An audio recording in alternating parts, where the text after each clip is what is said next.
What up, guys? Today I'm joined with Dan 1008. Since he's been on the channel several times, he has sold 20 million on Amazon over the last, I'm going to say last year. Is that correct? 20 million? Yeah, 2024. So I remember the first few times I had you on the channel, you were doing like 10 million, then 12, then 15, and now you're up to 20. So, and I'm also joined by my co-host Taylor Jones and his beautiful daughter Adelina. And we're going to be talking about Miami Sellers Conference, how to sell on Amazon, and whatever questions you guys have for Dan. This is kind of your time to be able to ask him. And also, Dan, you can talk about your experience at Miami Sellers Conference. But I'll pass it off to you real quick if you want to introduce yourself and then talk about your experience, coming to Miami. Yeah, for sure. So I think this is going to be the third time, if not the fourth time. It might be the fourth for you because I think you came the second year when we had like that glass venue. Right. Were you there? Right. Yeah. That was when we first met. So that was the second. Okay. So yeah, we're going on number 4. So I'm back for the fourth time. It's my favorite event of the year because there's just a lot of fun mixed in. Miami's awesome to be in, especially coming from the cold of Boston. Yeah, and about me, I started as an arbitrage seller 6 or 7 years ago, transitioned into wholesale. Now I do all wholesale, and I've just been trying to run it up, and my business has grown pretty rapidly since I started. Mm-hmm. And now a lot of changes too with like Section 3s and and just over the years, like gating different brands. So much has changed, but you've grown every year. Yep, just adapt and grow. Amazon is always changing. That's the one thing you can kind of count on with Amazon. The only constant is change, as they say. Mm-hmm. So but yeah, that's why conferences like this are important to network with people, make friends, learn best practices, both from each other and also from experts that are speaking at the show. I think this is a good one. It's a good group of people. It's less formal than most Amazon conferences in a good way. A lot of relationships and friendships can be easily made. It's a great group. It's a casual feel, but there's a lot of knowledge dropped at the same time. Yeah. And this year, I feel like what everyone likes the most about these events is the after party and the yacht. So this year we technically have 3 after parties, really 4. If you include Saturday night, but that's on your own, whatever you want to do. But Wednesday night is free networking. Thursday night is after party at a penthouse. Corey Gannum's putting that on. And then Friday is arbitrage cards doing an after party at the venue. And then Saturday's on the yacht. So we're just trying to like maximize the amount of time that people are like standing around having drinks with each other. And at these other events I go to, like AMZ United, great.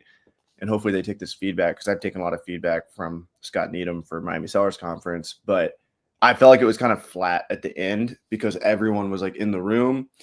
And then it was just like, oh, here's some drinks. And then they're done. Where like if you had like a second venue in New Jersey somewhere where everyone could go and it's like they rent the whole place out for like a couple hundred people and they just share drinks, like nothing else, just do that. Just put a bunch of Amazon sellers in the room and give them drinks. At like a different kind of like nicer venue, that really does change up the vibe, but yeah, for sure. So that's really what we're trying to do this year, just maximize networking and opportunity. Yeah. We got Armin saying, let's go, Dan. Armand's also saying, which softwares do you recommend for multi-channel fulfillment? Do you do much Walmart? I do now. Yeah.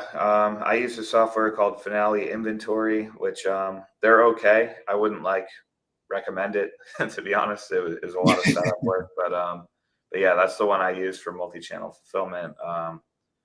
There's there are a bunch of them that are all pretty similar. So I haven't found one that's amazing though. So I don't recommend any. How about that? Is that like a big part of your? Are you trying to push more multi-channel? But because I know you got the way I look at it is, I have my Amazon business. It makes a lot of money, but I also have GoToLister and my personal brand and Miami Sellers Conference. So those are kind of like my ways of diversifying. Sure. Where I know if someone's 100% on Amazon, usually they're like freaking out because they're like, oh, if this goes away, I'm fucked. So they want to sell on Walmart, they want to sell on other platforms. Do you have that desire, or do you kind of feel like you've diversified with the prep center and your personal brand enough Yeah, to I'm where? fairly diversified as well. I've got like three things going at once. So, but yeah, it's always in the back of my head. It's like I shouldn't be totally dependent on Amazon. So about 10% of my sales are now off Amazon, which is good, but I'd like to keep bumping that up to like 30% is kind of like the goal.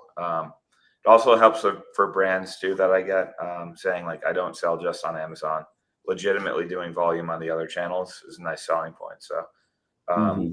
but to be honest, it's like a lot of work and a lot more complexity for not much extra return. So Hmm. Yeah. I wouldn't even think about doing it unless you're like a seven figure seller already, because the juice Yeah. just really isn't worth the squeeze Hmm. compared to Amazon. Yeah. Yeah. Definitely probably sounds good though when you're talking to distributors and It does, brands. yeah. The benefits are kind of like more abstract than like just the bottom line profits. So Hmm. How are your students doing? I know you launched a program. What are you up to? 80, 90, 100 students? yeah, I think around 100 students now, and yeah, a lot of them are crushing it, opening up brand direct accounts, and yeah, so we're all happy with the results, and yeah, the results students are getting, and the program in general. So it's Hmm. pretty strong so far. So what do you do with your average student? 'Cause we got a bunch of most likely booksellers listening to this. So I tell people to go to thrift stores, libraries, Mhm. scan books, ship out boxes. What are you telling your students to do, like on day one or week one, to get them towards the point where they can purchase profitable product? Yeah, so we focus first on like the foundation. So that's building a website and a logo and like a professional email signature. A few of the things you need for like business to business relationships. That's a big difference between wholesale versus like arbitrage or book reselling. Although books can be business to business, of course, if you're buying like wholesale. Yeah.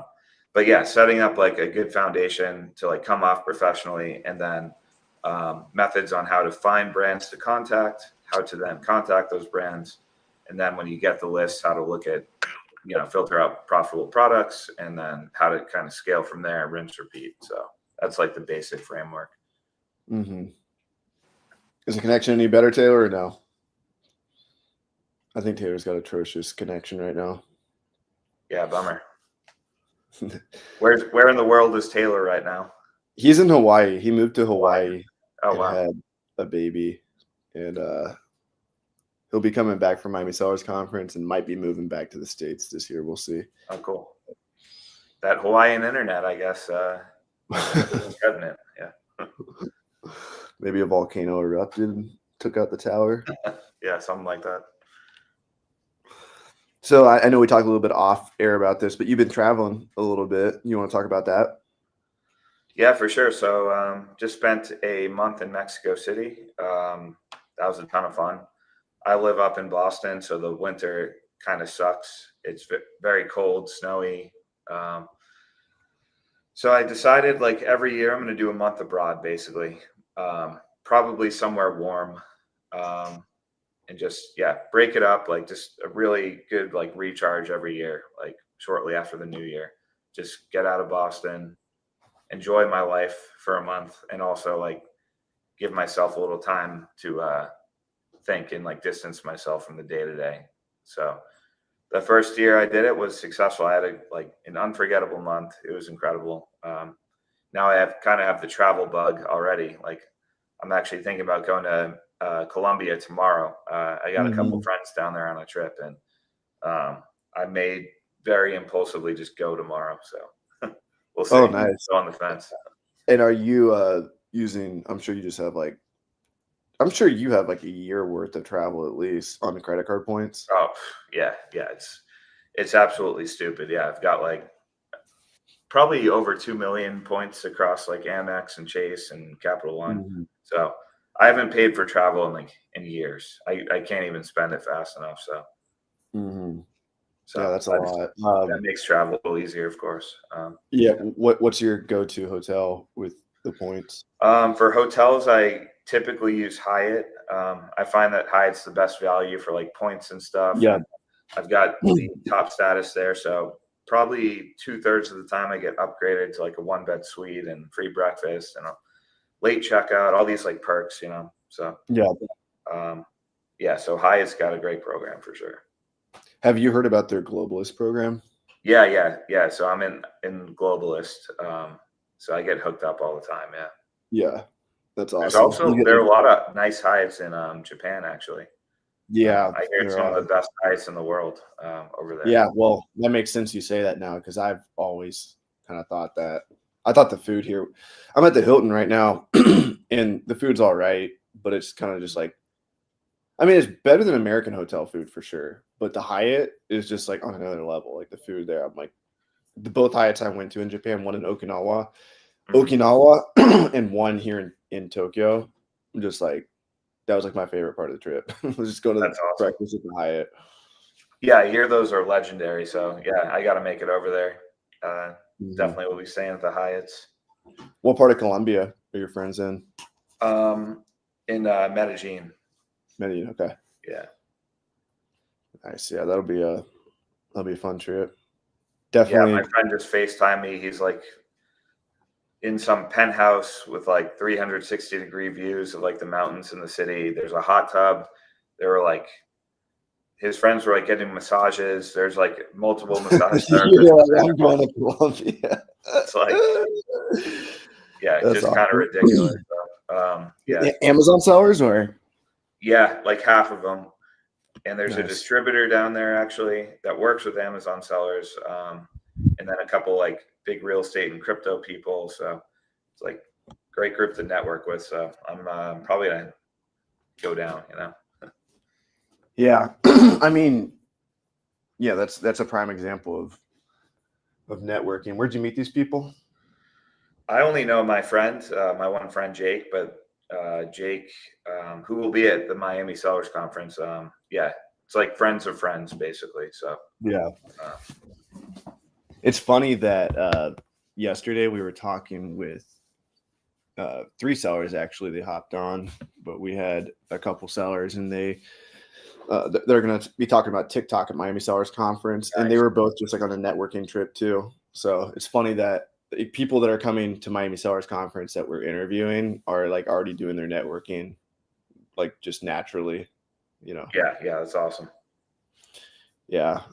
So have you noticed now that you've had a lot of students, like which ones are the most successful? Like what are they doing? Are they talking with a lot of other sellers? Are they like what actions, like what are you noticing? Because I've heard you've had a few pretty successful students. Like what kind of common denominators like connect them? Yeah, I think it's a couple things that I've seen over like my 100 students, and then just like even personal friends.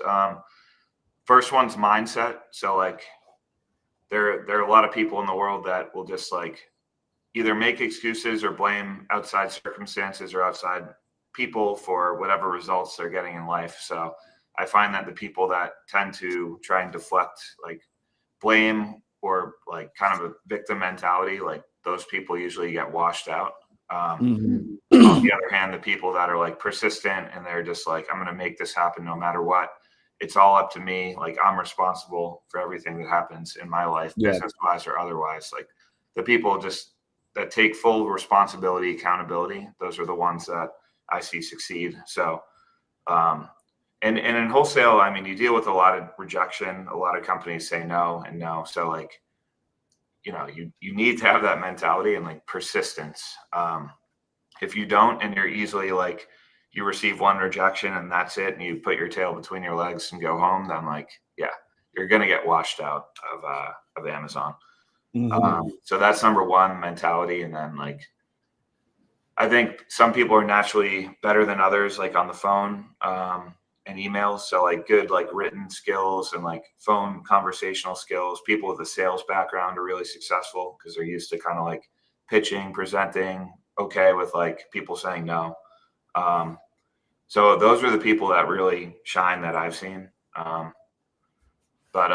Yeah, I mean, I'd say the majority of the students are doing just great. Yeah.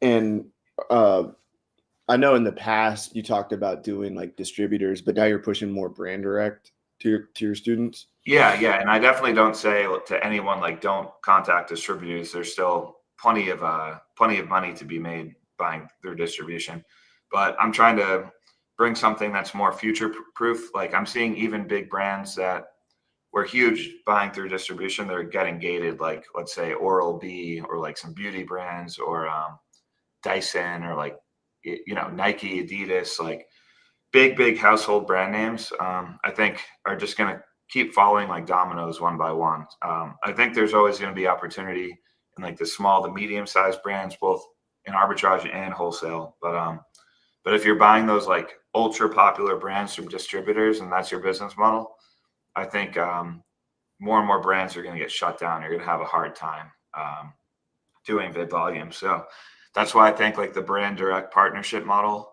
is going to future proof you for like the next decade to come. So that's kind of why I'm, advocating for that. Yeah. And then how's that private label that you did a few years ago? Yeah, that's been long dead. Like, Yeah. it's we just sold through the inventory. I didn't give it like the proper attention it needed, but I'm going to be coming back stronger with new private label stuff because that is another business model that's future proof. I mean, owning a brand, you have all the power, all the control. So not to say it's without its own problems, but yeah, I even joined a couple of private label groups. I paid for courses and programs and discords, and I'm learning kind of like the new wave. Who do you look to in the private label space to teach? So there's like $1 Million Brand Club, which I don't know if you know that guy, Robert Oliver. Did he write the book? So he's created and exited a brand for like $30 million or something. Now he's got several more new ones. And he relies heavily on like TikTok influencer marketing and sells a lot on TikTok Shop. So I think I've seen this guy. Yeah, so he's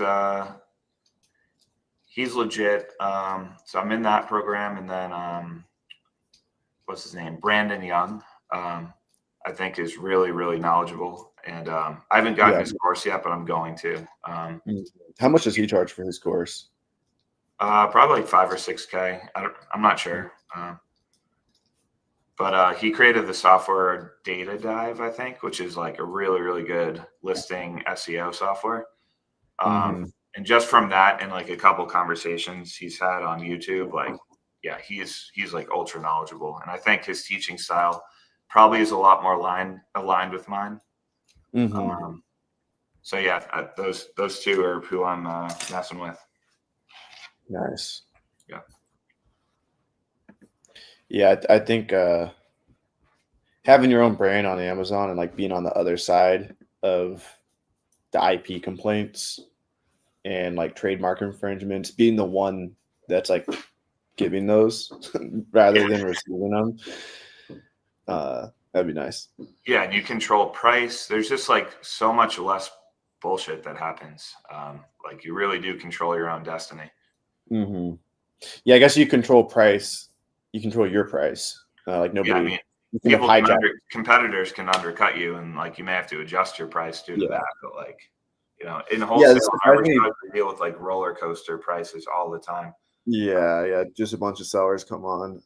I'm doing some private label now, and like it kind of reminds me of that same dynamic in a sense, where if you choose a product that's like easily purchasable on Alibaba and everyone else buys it too, then you're not getting everyone on your listing, but you're getting a bunch of other sellers on other listings, which then bring the price down. So I think, just like anything, like usually, like if you're gonna make a good YouTube video or a good personal brand, like you do something different, like if you just copy what everyone else is doing, sure, you'll get probably their results are a little bit less because you're saturating the market a little bit. But if you can find a way to make your own product, I feel like that's really the way to go. But the problem with that is, in order to make your own product, like there's a lot of risk that comes with it. Of like, do people want it? You have to pay for it to be manufactured, So for sure, yeah.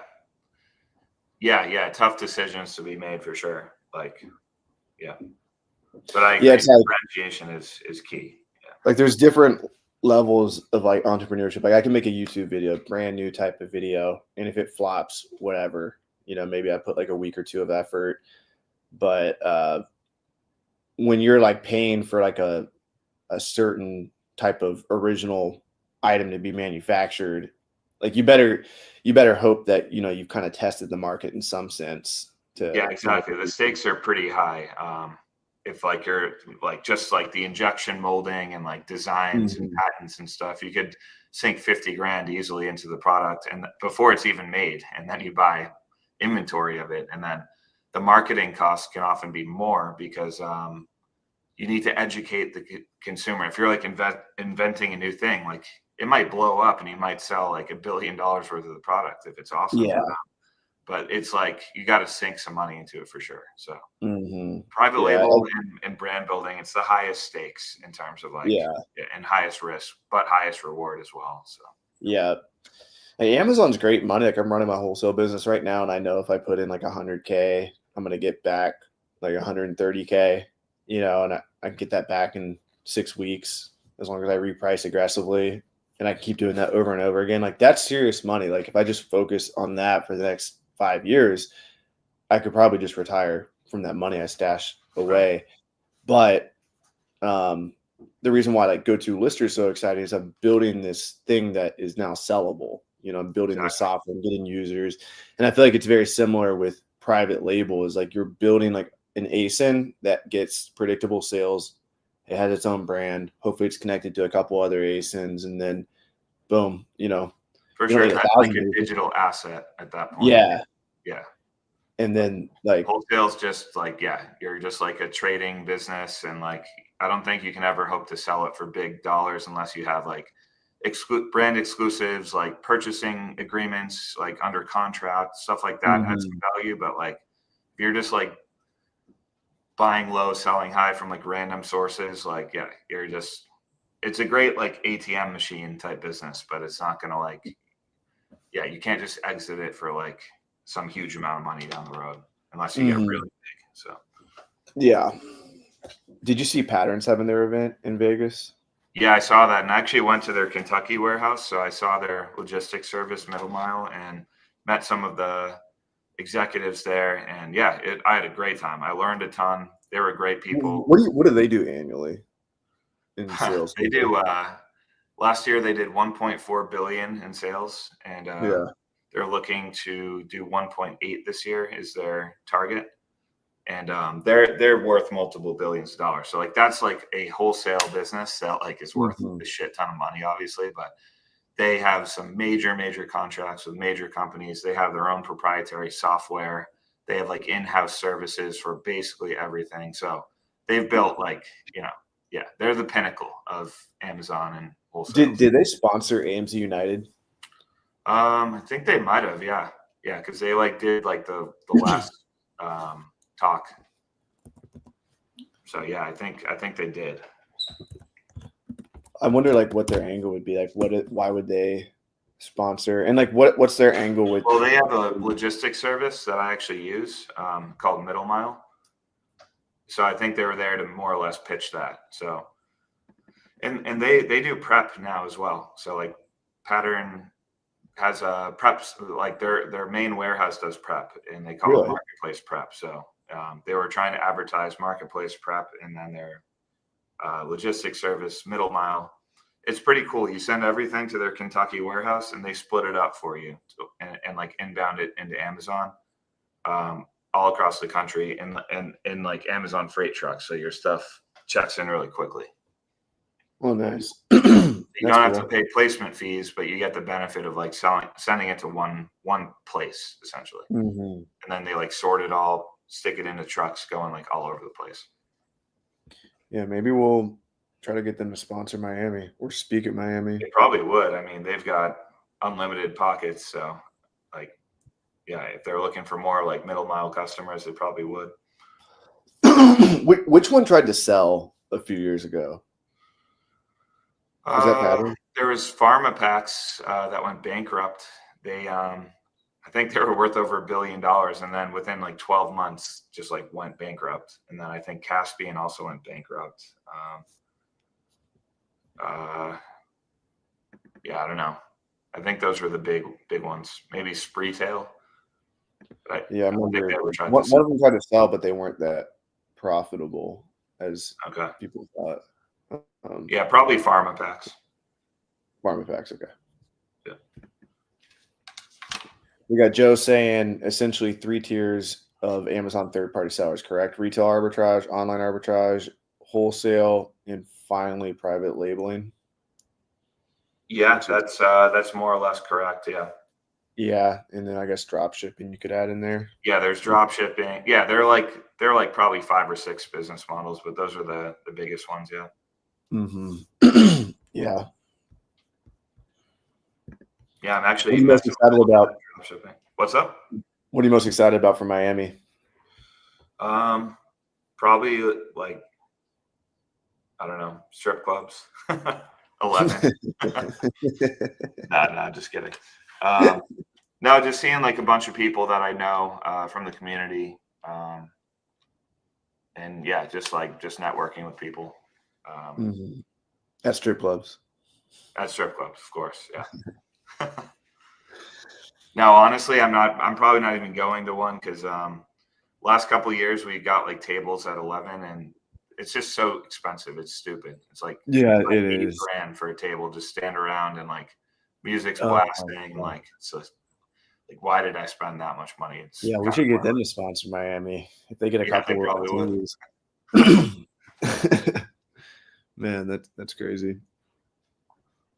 And then is your partner's name Jack? Jeff. Jeff. Yeah. Isn't there a Jack too? There's a Or is it Jake. Jake. Okay. But yeah, they're my friends. Like, they have their own selling businesses, so we're not really Mhm. partnered up, but yeah, sell some similar products. Mm-hmm. Well, probably gonna do some jujitsu today. Do you have any last words for the people and maybe people who are on the fence about Miami Sellers Conference and maybe people who are going to see you at the conference? Do you want them to come say hi to you? Or do Yeah, you of want them course. Yeah, anyone hide in the corner? watching this, yeah, are welcome to come say hi. And yeah, if you're on the fence about anything in life, just do it. Like, any maybe, just like turn into a yes. That's my philosophy. Mhm. Because like, you're never gonna regret. Well, most of the time, you're not gonna regret doing the thing you were on the fence about. Your life Yeah. will be more interesting if you just do shit. If Yeah. you're maybe. So I'm gonna take my own advice and probably go to Colombia tomorrow. Columbia I'm on the tomorrow? fence about that. So, but Hell I should yeah. just click book flight and just go. Fuck it. Do it. Do you last question, do you use points to book flights too? Yeah, for sure. Yeah. Do you transfer like to British Airways or? Yeah, to different like airlines directly, and then here's a hack for anyone with an Amex Platinum. If you book like business or first class on any airline with through the Amex travel portal, you get 35% of the points back.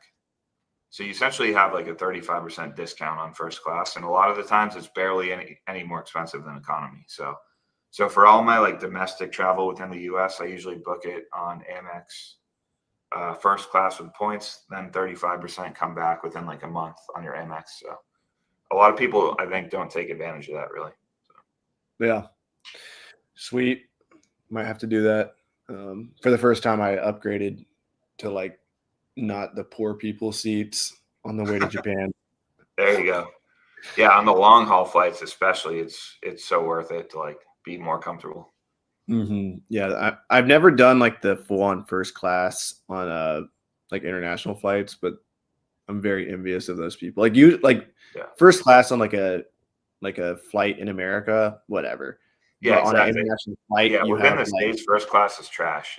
But like, international first class is like, yeah, real luxury. Yeah, you got like the It's TV, you got the chair that goes all the way back. So that's exactly. that's definitely worth it. But no. All right, brother. We'll see you in Miami. And guys, go follow 1000 ASINs. I'll link all of his socials below, or you can just type in 1000 ASINs on Instagram, YouTube, right? Yep. I'm on YouTube now too. So yeah, give And me he's a been follow pumping if you haven't content. already, and we'll see each and every one of you in Miami. Heck yeah. All All right, brother. All right. Peace. Take care, man. Talk to you later. Appreciate you.